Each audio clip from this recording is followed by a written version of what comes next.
Assim como as datas, os números também podem ser internacionalizados e formatados. Nessa aula, vamos aprender a utilizar a classe NumberFormat para formatar alguns números.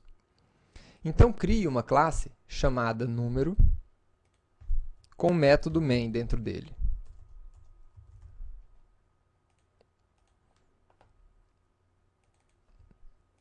E inicialize uma variável double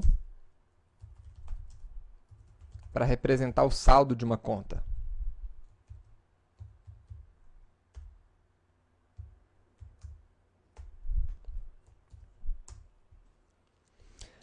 A classe NumberFormat, ela também é uma classe abstrata. Isso significa que você não pode criar um new number format, mas ela oferece um método para recuperar uma instância dessa classe de formatação. Assim como a dateFormat oferece várias opções de instâncias para formatar suas datas de acordo com a sua necessidade, a NumberFormat também tem algumas opções de formatadores. A primeira delas é esse formatador genérico, que a gente recupera com o getInstance, para formatar um número qualquer. Então, vamos ver aqui o resultado da formatação desse nosso saldo, utilizando o formatador padrão.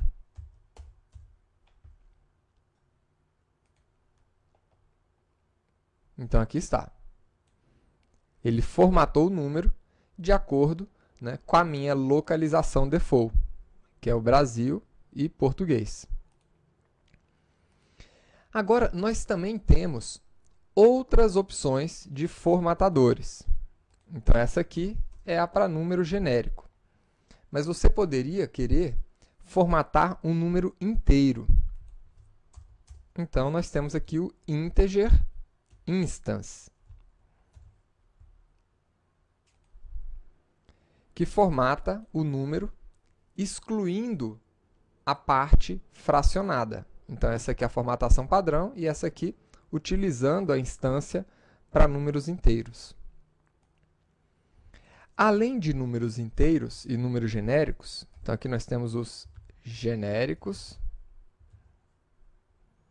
aqui inteiros. Nós também podemos chamar uma instância utilizada para formatação de números percentuais.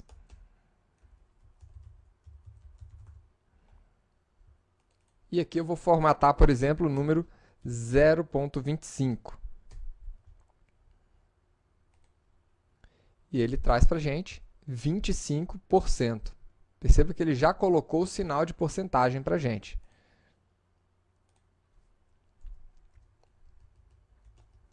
E, por fim, nós temos ainda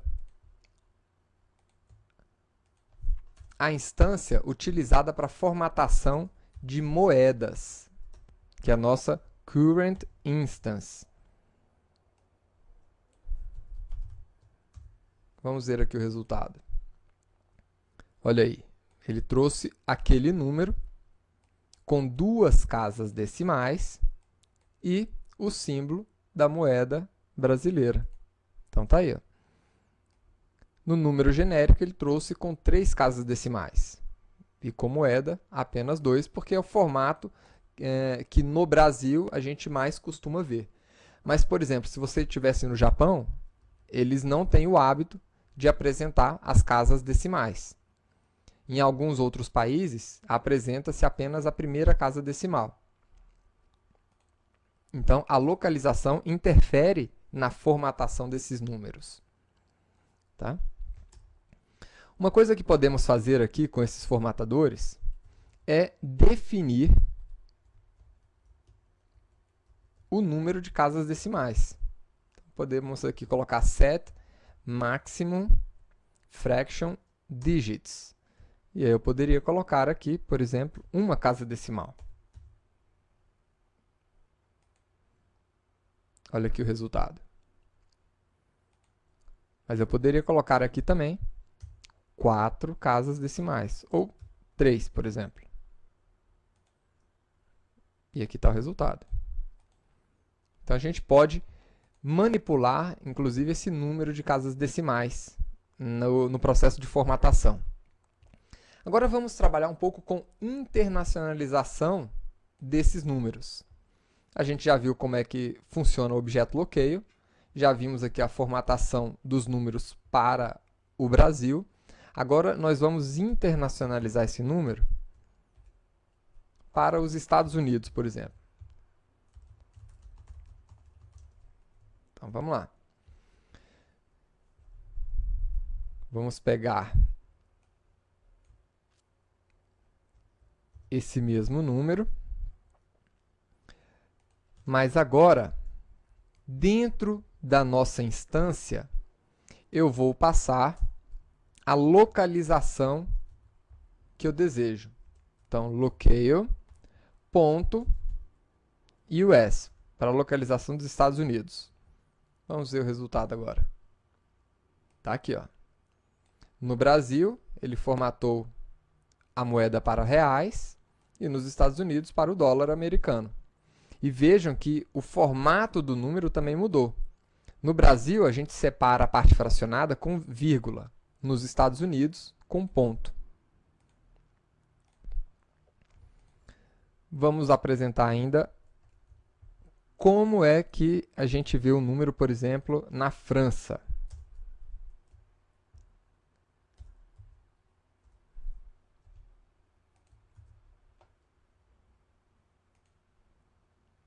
Olha aí, na França já é o euro, né? E o sinal vem no final do número. E o engraçado é que não existe aquele separador, nem vírgula e nem ponto, como nós temos no Brasil ou nos Estados Unidos. A separação aqui das milhares são feitas com espaço. E da mesma forma que nas datas você pode utilizar esses formatadores para formatar números e para converter números, para realizar o parser de um número, né? Aqui você também pode realizar esse tipo de conversão. Então, por exemplo, eu vou criar aqui um novo formatador, number, format, get currency, instance, para ele pegar uma instância default, a instância do Brasil aqui, tá? E agora eu quero realizar um parser. Então, parser de um número no formato brasileiro, no formato de moeda brasileira. Então, aqui eu vou colocar, por exemplo, R$ 1.100,25. Ele consegue realizar esse tipo de conversão? Sim. Vamos ver aqui o resultado.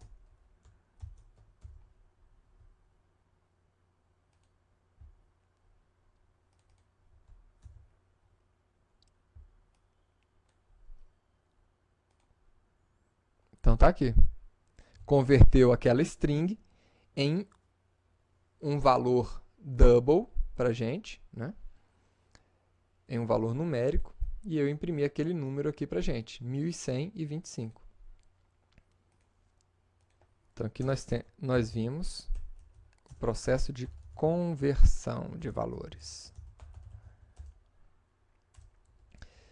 Então é isso. Espero que você tenha gostado de mais essa aula e nos vemos na próxima aula. Até lá!